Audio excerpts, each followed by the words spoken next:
temer a Deus. O que falta para nós? O que falta no Brasil é brasilidade e religião. Porque você não pode ter, você não é um completo patriota, um completo brasileiro, se você não tiver uma religião. Se você não acreditar em alguma coisa. Quando você começa a acreditar que você tem obrigação na sua vida, você tem obrigação para com o ente superior, não com o delegado, não com o juiz, mas sim a sua consciência está ligada a um ente superior que você um dia vai pagar por ela, você vai começar a pensar mais de uma vez para fazer as coisas. Como eu falei para vocês, eu vou fazer um depoimento, contar um pouco da minha vida, que talvez sirva alguma coisa para os senhores ou para os seus filhos. A família do meu pai vieram de Portugal, extremamente religiosos, já começaram com religião católica lá em Portugal. Meu pai eu tive uma tia, irmã do meu pai, que foi freira, o convento que tinha aqui em Uberlândia, de freiras brasileiras, hoje não existe mais essa congregação, desapareceu, mas era ela brincava que ela era o para-raio da família, né? E ela rezava para a família. E era uma verdade muito grande, ela era o para-raio da família. Do lado da minha mãe, os meus avós, eu não posso dizer que eles eram ateus, mas eles não tinham religião. E a vida encaminha as pessoas de diferentes maneiras. E um tio meu mais novo, irmão da minha mãe, com o passar já na maioridade, já tornando-se adulto, ficou louco, foi tendo uma demência e a medicina naquela ocasião não tinha meios para poder tratar de demências do cérebro, de loucura. Então, aonde que a minha avó materna procurou um abrigo, foi no espiritismo. A única religião que abrigava, que dava algum um alívio para a família era no espiritismo. E eu tive oportunidade de participar de diversas sessões espíritas dentro da casa da minha avó, e eu confesso para os senhores que eu morria de medo, né? Até hoje eu brinco, né, que eu tenho que andar de muleta com essas bengalas canadenses, né? E no aeroporto tem 2 próteses de joelho, então todas as vezes que eu passo lá no detetor de metais, toca, e o pessoal vai lá me fazer a vistoria, né? Fala assim, isso aqui está parecendo centro espírita, né? Passando a mão da cabeça até no pé, né? Esse é um aprendizado. Meu pai pressionava muito minha mãe, porque ele falava o seguinte: olha, o pai dá o sustento, a mãe é obrigado a dar a instrução aos filhos. Se o filho ou a filha tornarem-se bandido, é culpa da mãe, porque o pai dá o sustento, a mãe que tem que dar o... E a minha mãe morria de medo, né, de eu virar bandido. Eu falava, para esse menino não virar bandido, eu vou mandar ele para o colégio de padre, né? E assim, com 11 anos de idade, eu fui para o Diocesano em Uberaba. Fui completar 11 anos de idade lá em Uberaba. Fiquei 4 anos fazendo ginásio em Uberaba, assistindo missa todos os dias, e confesso que foi um aprendizado, foi uma combinação da minha educação, da minha moral, da minha ética. Eu devo aos meus pais e também o que eu aprendi lá com o Colégio Diocesano de Uberaba era de irmãos maristas. Os maristas não são padres, são leigos, né? Mas devotados à religião. Era um colégio extraordinário, ainda continua sendo até hoje. E aconteceu um fato extremamente interessante na minha vida, naquela época, que eu tinha um tio ateu. Agora, esse tio, ele criticava não a religião, ele criticava os padres, né? E eu vinha do colégio padre, cheio de ensinamentos e tal, e encontrava com meu tio, e ele falava tudo ao contrário, que aquilo era um choque muito grande, né? Eu falava assim, poxa vida, esse meu tio, quando morrer, vai para o inferno, porque eu aprendia que quem falasse mal da igreja ia para o inferno, né? E depois a gente vai descobrir que o inferno foi inventado. Quem acredita no inferno?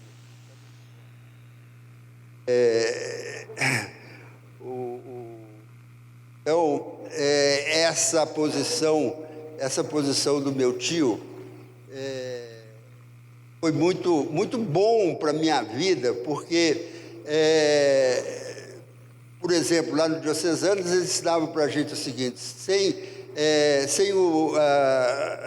fora do cristianismo não tem salvação. Ora, meu Deus, na população mundial, 1/3 é cristã, 2/3 é de outras religiões, né?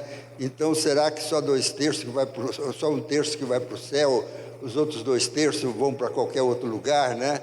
Então a gente vê que a gente tem que ter a cabeça aberta, tem que ter a cabeça aberta para tudo, né?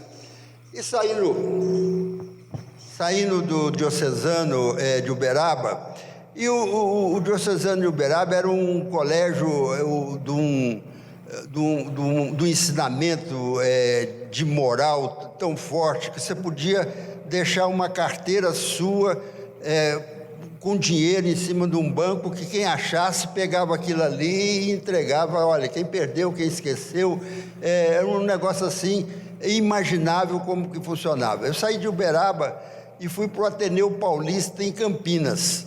O Ateneu Paulista em Campinas, um colégio leigo e tal, onde que os nossos armários todos eram com cadeado, né? E se você bobeasse, o cadeado era arrombado, né? Você não podia esquecer nada em cima da mesa que desaparecia, né? Então, assim como eu tive aquele choque com meu tio, eu tive outro choque lá com o Ateneu Paulista em Campinas, que aquilo era mais próximo da realidade, né? O mundo não é feito de santos, o mundo é feito de gente normais e depende da quantidade, para que lado que bandeia os normais ou os anormais, né? Então hoje nós estamos mais anormais do que normais, né? Então esse foi um aprendizado. Saindo ali de Campinas, eu fui fazer o cursinho em São Paulo, e foi a época do 4º centenário de São Paulo. Foi uma época extremamente importante. Eu já tinha prestado vestibular em Itajubá. Logo que eu saí de Campinas, tomei bomba, né? Tomei bomba no vestibular, no primeiro que eu prestei. Voltei aí vim para São Paulo, fiz o Anglo Latino em São Paulo. Essa época foi extraordinária. Aí começou a fase do empreendedorismo. Eu estava com 18 anos de idade e pensando o seguinte: poxa vida, eu estou com 18 anos, nunca ganhei um tostão, vivo à custa do meu pai até hoje, né? Nós estamos falando do ano de 1954, e o ano de 1954 foi quando fundou a CTBC, hoje Algar Telecom. Eu estava fazendo cursinho naquela época, e o pessoal da Ericsson, que queria pegar o serviço de vender o equipamento aqui para a CTBC, então, na ocasião, né, para agradar meu pai e tal, me ofereceu um emprego em São Paulo. Então, a minha primeira carteira, a carteira de trabalho que eu tenho, é assinada pela Erickson em 1954. E como Itajubá, o exame de desenho descritivo era feito a nanquim, né? E eles, da Erickson, ficaram sabendo disso, me puseram para desenhar redes, e redes eram feitas com tinta nanquim e tal, e passei a estudar, fazer o cursinho à noite, e desenhando, né, fazendo desenho. Quando chegava à noite, na hora de ir para a escola, os olhos não aguentavam nem ver o quadro, porque tinha passado o dia inteirinho e ganhando um salário mínimo por mês. A pensão valia os 3 salários mínimos e tal. Eu falei, gente, o que eu estou fazendo aqui? Eu tenho que estudar, porque se eu for só trabalhar e tomar bomba de novo, eu não vou chegar em lugar nenhum. E assim, trabalhei na Erickson uns 3, 4 meses só, continuei no cursinho. Eu fico com dó. Esses dias meus netos estão na idade de fazer vestibular, tal, né? Ainda mais agora tem chance de 6 em 6 meses. Naquela ocasião era só de ano em ano que você prestava vestibular. Falava assim, pô, se eu tomar bomba mais uma vez agora, só o ano que vem, então tinha que dar duro. E foi talvez um ano mais difícil da minha vida, embora tenha tido o 4º centenário em São Paulo. Tinha muita festa, a gente saía sábado, domingo. Eu já era namorado da minha esposa, da dona Ofélia. Começamos a namorar muito cedo, do ginásio, e fiquei aquele ano sem vir em Uberlândia, porque não podia perder dias de estudo. Fui para Itajubá, 5 anos numa cidade do tamanho de Araguari, talvez menor, uma cidade horrível. Eu não posso falar isso lá, porque senão os caras me matam. Uma cidade muito boa, mas muito difícil de viver, né? Uma cidade pequena, não tem campo de aviação. Naquela ocasião, o correio e telefone não funcionava, não tinha telefone, era só por carta e tal. E eu confesso aos senhores, se eu tivesse pego segunda época numa matéria no 5º ano, eu não tinha voltado para fazer. Já estava louco de trabalhar e começar. Já estava enrolando a moça há 8 anos, né? Que é minha esposa. Enrolando não, já namorando 8 anos, né? E queria começar a trabalhar. A nossa festa de formatura foi no dia 15 de dezembro. No dia 16 eu já estava aqui em Uberlândia, na CTBC. Fui fichado no dia 1º, porque eu falei assim, pô, vocês me comeram 15 dias, né? Me ficharam no dia 1º, 2 de dezembro. Interessante, eu descobri isso posteriormente, 1959, né?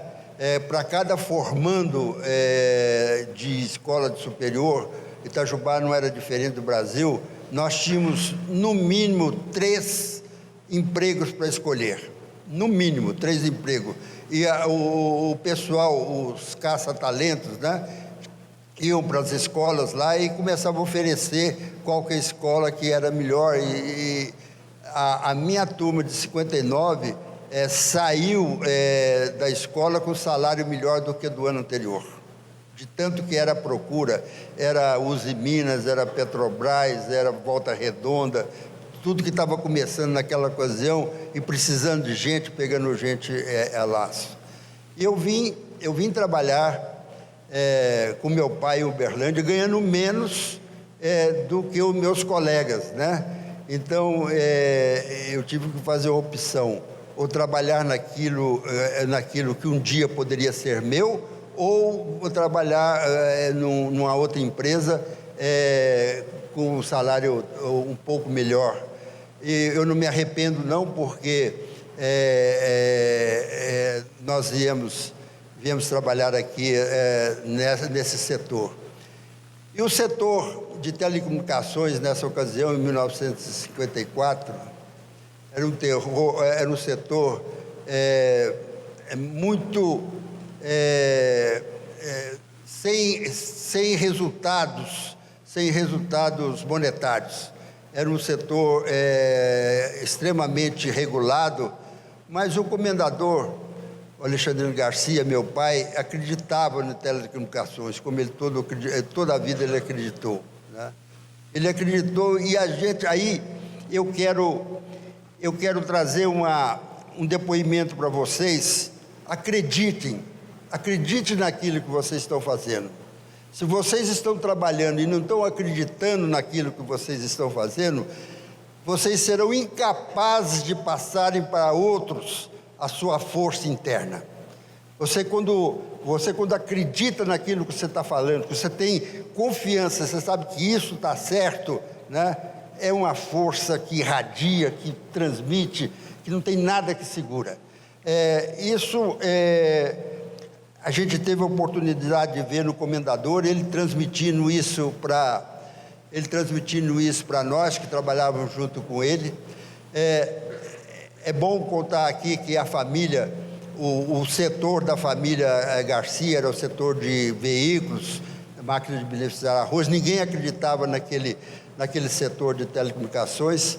O único que acreditava naquilo era minha mãe, porque ela seguia meu pai.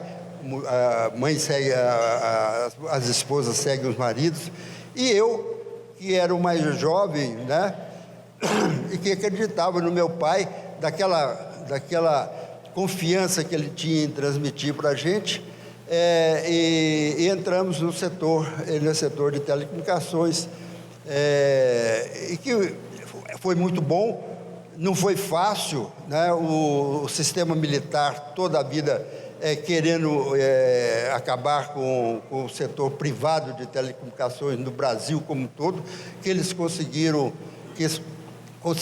acabar. Ficou privado mesmo só nós aqui em Uberlândia. Depois ficou Ribeirão Preto e Londrina, que era da prefeitura, não era privado. E todos aqueles os generais, os algozes que eram nossos algozes, que queriam acabar com a nossa empresa, com a CTBC, tornaram-se nossos amigos. Mais tarde tornaram-se nossos amigos.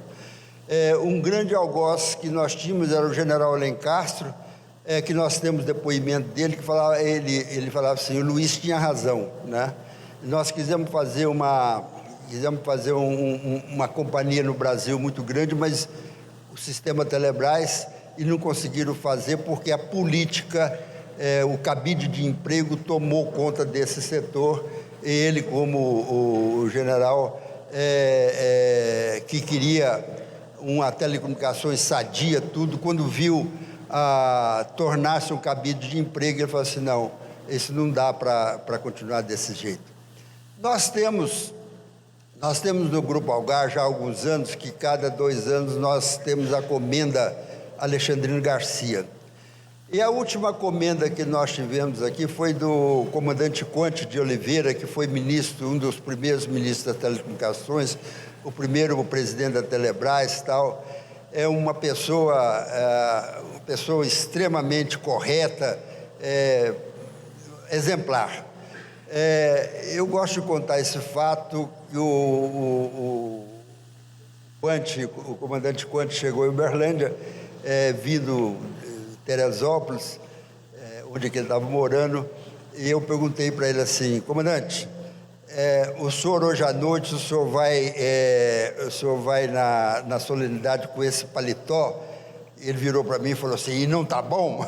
Eu falei: não, bom ele está, mas ele está com rasgadinho aqui, o senhor me permite eu mandar consertar? Ele falou: tá já. Aí ele tirou o paletó, me entregou, eu entreguei para minha secretária. Daí um pouquinho a minha secretária telefonou e falou assim: doutor Luiz, esse paletó não dá conserto não, viu? Ele está todo podre já, né? Eu falei: mas então você passa aí vai lá no Surrel, vai num lugar qualquer aí e compra, você tem o paletó, compra um paletó igualzinho, com a mesma cor e tal, né? Eu estou contando esse fato para vocês verem um comandante, um ex-ministro, né? O cara passou esse tempo todo e no fim da vida dele pobre, né? de ter que usar um paletó, né, que estava desmanchando, né? Talvez seja desleixo, tal, mas não tinha dinheiro para poder comprar uma roupa melhor, tal. E o comandante era muito, o general Alencastro e o comandante Conte eram muito unidos, né? E aí o Conte me retratou que o general Alencastro falava: nós temos que tomar a CTBC lá do Alexandrino, né? E ele falava assim: Alencastro, nós temos que dar telecomunicações no Brasil, eles estão fazendo um bom serviço lá na área deles, deixa eles lá, deixa lá. Quando nós terminarmos fazendo tudo aqui, nós vamos lá e pegamos eles lá, mas eles estão fazendo o que nós queremos que faça, né?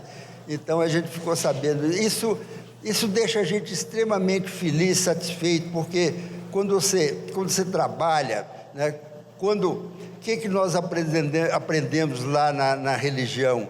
Que você tem que ser honesto, você tem que ser correto, você tem que tratar todo mundo bem, né? Isso a religião ensina a gente. Nós não podemos maltratar nem os animais, né? Então, quanto mais o nosso semelhante, quanto mais os nossos próprios. Então, isso é um DNA que veio da família, agregado dentro da escola, que a gente transferiu para as nossas empresas, né? Nós não admitimos que nenhum associado nosso trate os nossos clientes sem ser com delicadeza, com bondade. E é difícil, porque de uma forma geral a população fica muito irritada com o que está acontecendo, e a pobre da coitada do atendente, que está do outro lado, às vezes escuta coisas terríveis, né? De vez em quando sai fora da linha, sai um ponto fora da linha.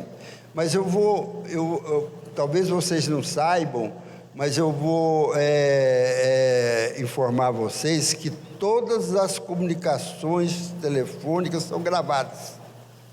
Todas as vezes que vocês chamam no 109, no 101, para pedir uma informação, é gravado. Então, quando as pessoas falam: eu fui muito maltratado, tal, o senhor foi maltratado, tal, que horas que o senhor foi, que hora foi isso, tal, eu vou lá, peço para poder rodar a gravação, aí eu chamo a pessoa e falo assim: o senhor falou isso? Pô, o senhor me perdoa, nem lembrava que eu falei isso, tal, né?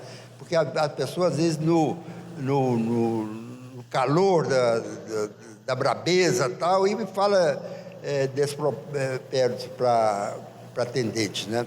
Isso é muito comum. Quero 20 minutos, eu já passei dos 20 minutos, daqui um pouquinho eu vou ser caçado, né? Eu posso falar aqui o tempo todo, mas você me dá 10 minutos para a gente fazer pergunta aqui, deixar? Você marca lá 75, então vai até 7h10, né? Eu sempre costumo fazer o seguinte: reúna um pequeno grupinho assim e faz uma pergunta coletiva, que o menos fica mais fácil, ok? Tentam fazer, vocês têm 1 minuto para poder formular a pergunta, porque senão vão perder, tá?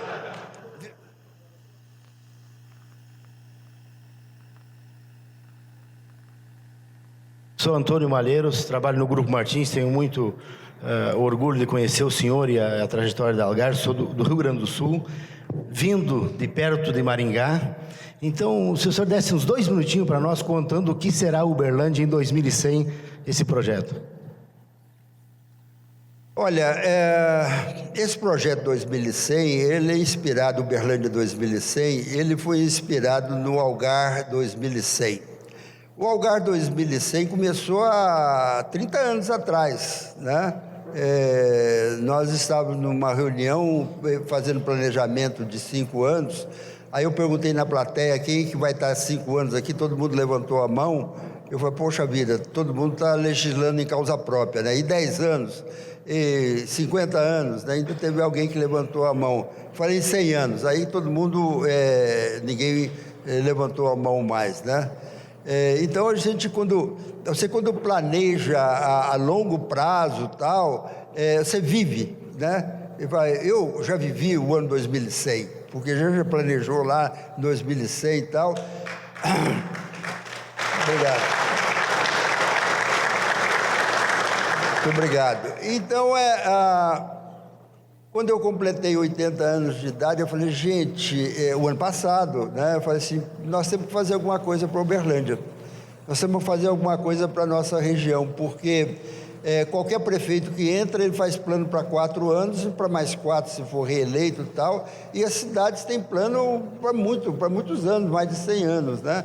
E aproveitando essa experiência nossa, já da Algar, trouxemos para Uberlândia, Uberlândia 2100, pensando mais 100 anos na frente. A adesão que nós tivemos disso foi impressionante. Nós fizemos duas reuniões geral, teve um comparecimento extraordinário de pessoas. Então a gente sente que a população está doida para poder ajudar. E o prefeito foi muito... ele acolheu muito bem a ideia, que eu tinha muito medo dele ficar pensando, poxa vida, vai ser uma prefeitura paralela aqui e tal, e ele aderiu à ideia, né? E engraçado que a região toda está querendo que nós vamos lá levar essa ideia para eles. Então, o Uberlândia 2100 é para pensar a longo prazo, né? E a gente acredita demais da conta nisso, o pessoal está muito animado. Eu tenho aqui o suporte do Dilson, que é extraordinário, está ajudando bastante. A equipe é muito boa, né? E é um negócio que veio para ficar, viu? Nós temos um exemplo de Maringá, que já tem muito tempo, fomos lá ver como é que funciona. Outras cidades do mundo têm isso. E nós temos que pensar numa cidade para os nossos netos, bisnetos, né? Não é uma cidade para daqui a 4 anos. Né? Okay? Próximo. Bom dia, doutor Luiz. Sou Rodrigo Rangel, tenho a alegria de estar aqui com meu pai, que estudou 8 anos antes do senhor lá no Diocesano em Uberaba, né? Depois, perdão. E eu quero perguntar para o senhor, o senhor falou do Diocesano, da carreira, e o tempo na Suécia? O senhor podia comentar um pouquinho do seu tempo lá? O senhor teve uma época que trabalhou lá e o senhor podia compartilhar conosco dessa época? Engraçado que quando eu estava na Universidade de Itajubá, o Itajubá teve muitos formandos de Itajubá que foram para a Suécia, porque era uma escola de eletricidade e tal, e estava muito próximo. Os equipamentos daquela ocasião eram eletromecânicos, então estava muito ligado. Hoje é tudo eletrônico, não seria mais elétrico mais, né?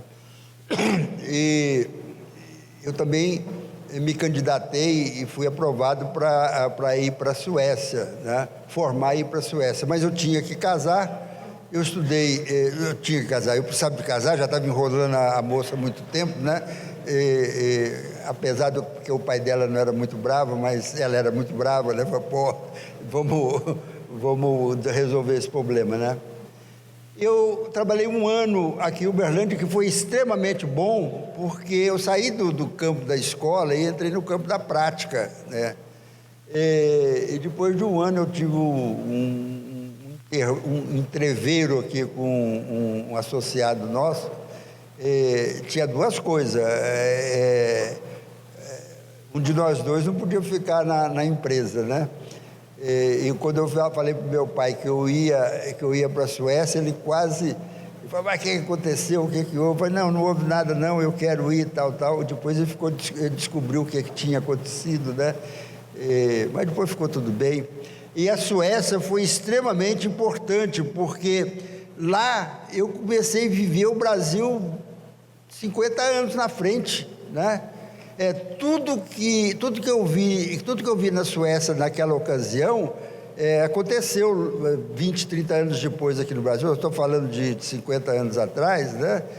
A única coisa que eu ainda no Brasil não tem, que a gente viu lá, que eu achei espetacular, na França tem, os vagões da estrada de ferro. Tem um truque que tira o vagão da estrada de ferro, sai para a cidade e ele vira nos dois eixos, né? E leva o vagão para ovar ou desovar na fábrica, né? Não precisa que as fábricas estejam ao longo das estradas de ferro, né?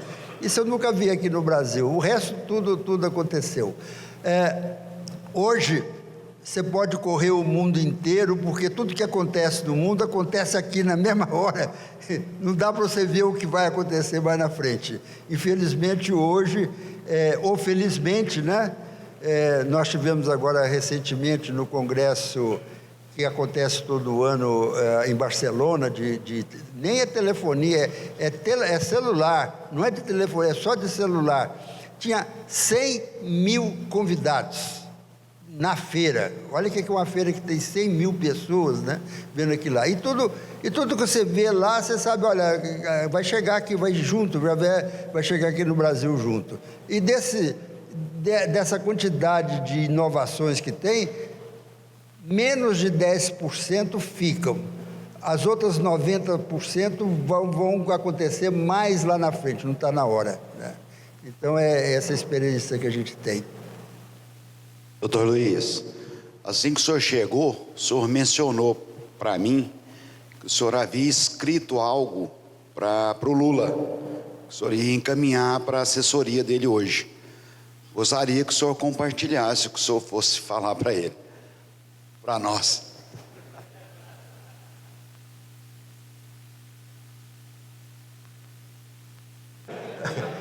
Vamos passar para a próxima pergunta, viu?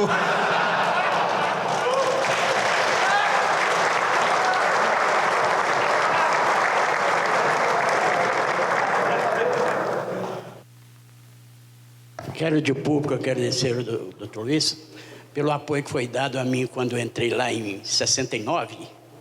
Os cursos que eu tive ali na Ericsson e outros lugares ali, mesmo aqui em Uberlândia, porque nessa época existia pouca gente que mexia com a área de telefonia, com cursos.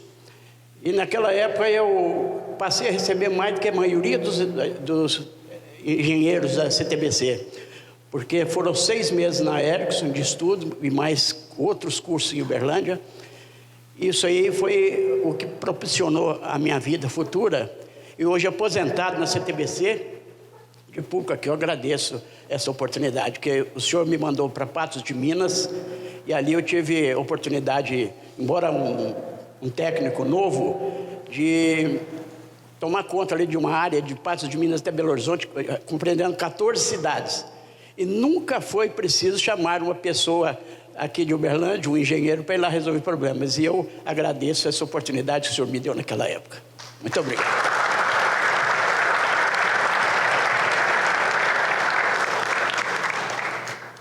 Vocês devem ter tido oportunidade, saiu antes de ontem no Correio de Uberlândia, os balanços do Grupo Algar, né? É tanto número, tanta coisa que tem lá, que é até difícil a gente ver, mas eu gosto sempre de ver lá na última linha, né? 2 linhas, né? O quanto faturou e o quanto sobrou embaixo, né?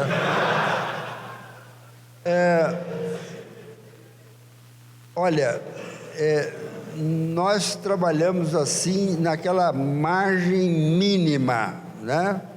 Não chega a 3%. Se vocês olharem lá, não chega a 3%. Agora, poderia chegar muito mais se nós não fizéssemos isso de mandar pessoas estudar fora, se não tivesse o Instituto Algar, se não tivesse a Universidade Algar, né? Isso tudo sai lá da última linha, né? Então, a carga de ensinamentos que nós temos, que é extremamente importante, né? Extremamente importante você preparar os seus associados e tal, não só para nós, preparar para a vida, né? Preparar os nossos associados, quando se apresentam procurando emprego em outro lugar, tem uma facilidade, pelo menos aqueles nos contam, o retrato, que tem uma facilidade muito bem de empregabilidade, porque sabe que aqui dentro do Grupo Algar a gente é muito austero no comportamento, tem ensinamento, e o nosso lema é gente servindo gente. Então, quem não tiver vocação para servir gente, não serve para trabalhar junto conosco, né? Nós estamos com o nosso... Última pergunta. Eu não sou morador de Uberlândia, mas eu estou impressionado com a sua história e com a maneira com que o senhor é um homem visionário e sua vida foi toda projetada. O senhor já pensou em algum momento de deixar um legado para as próximas gerações, escrevendo uma biografia, sua história, sua carreira? O senhor já pensou nisso? O nosso pessoal é muito bondoso. Uns 2 anos atrás, pegaram um jornalista, mandaram escrever uma biografia minha. Tem, pois eu posso encaminhar aí para o senhor. Eu acho que o legado que eu vou me empenhar a fazer é esse no Uberlândia 2100, né? Vou aproveitar esses 9 anos que eu tenho para frente ainda, dedicar esse projeto, né, que eu acredito nele. E a gente precisa tomar muito cuidado, né, nesse projeto. Por exemplo, eu pedi o Dilson para botar nos estatutos, né, que nós precisamos discutir um projeto pelo menos em 3 sessões. Em 3 sessões. Não podemos discutir um projeto e mandar para frente na primeira reunião da plenária. Então, nós temos que discutir 3 vezes, porque dá tempo para amadurecer, né? Então, a gente precisa tomar muito cuidado naquilo que a gente vai propor, né, para a cidade, né? Tem que policiar isso aí, tá? Então, esse é meu propósito de deixar para a cidade sair. O livro, o senhor me dá o seu endereço que eu mando o livro para o senhor, ok?